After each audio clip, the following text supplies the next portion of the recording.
Guys, सबसे पहले आप सभी को हैप्पी मदर्स डे। इस मदर्स डे को और भी स्पेशल बनाइए हेलो ऐप के साथ और पार्टिसिपेट कीजिए सुपर मॉम चैलेंज में। बस पोस्ट कीजिए आपकी सुपर मॉम का फोटो एमवी फीचर के जरिए और दिखाइए सारी दुनिया को कि आपकी माँ सुपर मॉम है। तो देर किस बात की है, जाइए डाउनलोड कीजिए हेलो ऐप और शेयर करो आपकी feelings for your super mom with friends and family. जेठानी का शौक। भारत नगर शहर में सुजाता नाम की एक औरत अपने 2 बेटों और बहुओं के साथ रहती थी। उसकी 2 बहुएं थी। बड़ी बहू का नाम था पायल और छोटी का नाम संजना। संजना कुछ ही दिनों पहले सुजाता के घर की बहू बनी थी। पूरा परिवार बड़ी ही खुशहाली से रहता था। एक दिन संजना अपने कमरे में बहुत देर से दरवाज़ा बंद करके बैठी थी। तब पायल ने दरवाज़ा खटखटाया। संजना, दरवाज़ा खोलना, कब से अंदर बैठी है? चल मेरा रसोई में हाथ बटा, खाना बनाने में देरी हो रही है। हाँ दीदी, बस आ रही हूँ। अरे तू अंदर इतनी देर से कमरे में क्या कर रही थी? कुछ नहीं दीदी, चलो ना खाना बनाते हैं। नहीं, पहले मुझे दिखा कि क्या कर रही थी तू। अरे दीदी कुछ नहीं। पायल कमरे के अंदर चली आती है और जैसे ही वो अंदर आती है उसकी आंखें खुली की खुली रह जाती है। पूरे बिस्तर पर इतनी सारी अलग अलग तरह की चूड़ियाँ रखी होती हैं। अरे संजना, क्या है ये सब? इतनी सारी चूड़ियाँ? दीदी मुझे ना चूड़ियों का कलेक्शन रखने का बहुत शौक है, तो बस इन्हीं को ही सेट कर रही थी। अरे पर इतनी सारी चूड़ियाँ? हाँ दीदी, कुल मिलाकर 150 के करीब है। क्या 150? बाप रे बाप। दीदी बड़ी ही मेहनत से चुन चुन कर कलेक्ट की है मैंने सारी चूड़ियाँ। अच्छा, कमाल है भाई। संजना अपने चूड़ियों का कलेक्शन संभालने में इतनी खुश हो रही होती है कि पायल उसे देखकर सोच में पड़ जाती है कि उसने तो कभी ऐसा किसी चीज़ का कलेक्शन किया ही नहीं। वो अपने कमरे में जाती है और अपनी चूड़ियों का सेट गिनने लगती है। ये क्या, सिर्फ 10 सेट? संजना के पास तो कितने सारे सेट थे। चलो साड़ी निकाल कर देखती हूँ कि कितनी है। पायल अपनी सारी की सारी साड़ियाँ गिनने लगती है। हैं? सिर्फ 20 साड़ियाँ? पायल अब परेशान होती है। उसे भी अब संजना को देखकर किसी न किसी चीज़ के कलेक्शन करने की इच्छा हो रही होती है, पर उसे ये समझ में नहीं आ रहा होता कि वो किस चीज़ का कलेक्शन करे।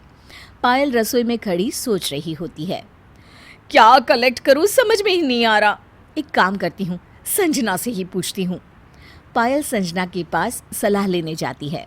अच्छा संजना, ये बताओ ना कि तुम चूड़ियों का ही कलेक्शन क्यों करती हो? मतलब दुनिया में कितनी चीज़ें हैं, फिर भी तुमने चूड़ियों को ही क्यों चुना? अरे दीदी, आपको जो चीज़ पसंद होती है उसी का कलेक्शन करने में ही मज़ा आता है।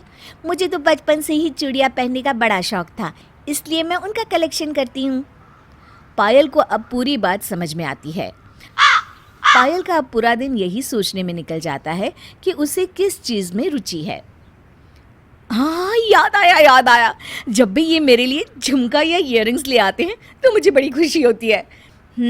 इसका मतलब कि मुझे झुमके पसंद है, मतलब कि मुझे उसी का कलेक्शन करना चाहिए।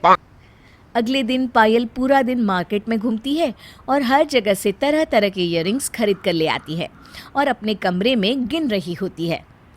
348, 349, 350, 350। इतने सारे इयररिंग्स, ये हुई ना बात। इसे कहते हैं कलेक्शन।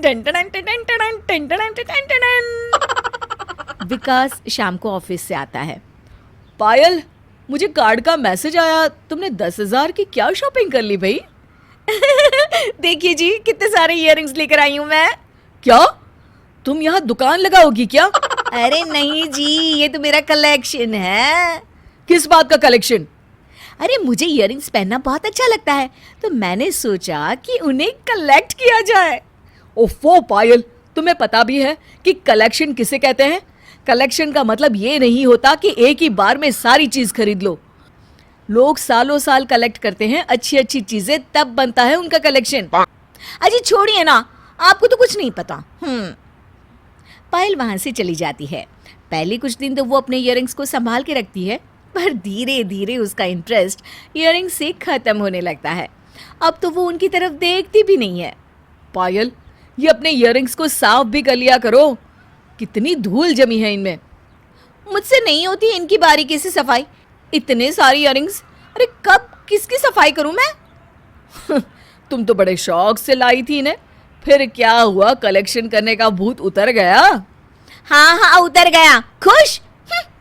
वाह, मेरे 10,000 रुपए बर्बाद कर दिए।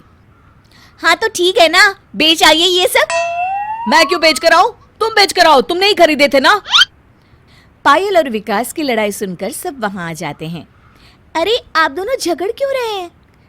तुम्हारी जेठानी ने तुम्हें देखकर अपना भी इयररिंग्स का कलेक्शन रखने की सोची और अब 2 महीने से उनकी तरफ देखती भी नहीं है और मेरे पैसे भी बर्बाद कर दिए। अरे दीदी, पर आपने ऐसा क्यों किया? अरे मुझे लगा कि तू इतना अच्छा कलेक्शन करती है तो मुझे भी करना चाहिए, पर ये शौक तो कुछ ही दिन रहा, फिर तो मैं बोर होने लगी। दीदी ये तो एक शौक है।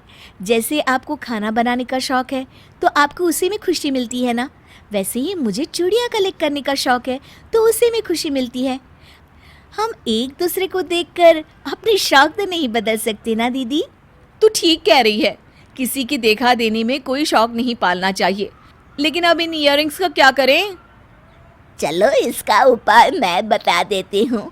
तुम दोनों इन इयररिंग्स को अपनी अपनी सहेलियों को बेच दो, क्या पता हमें फिर बिजनेस का शौक लग जाए, हैं?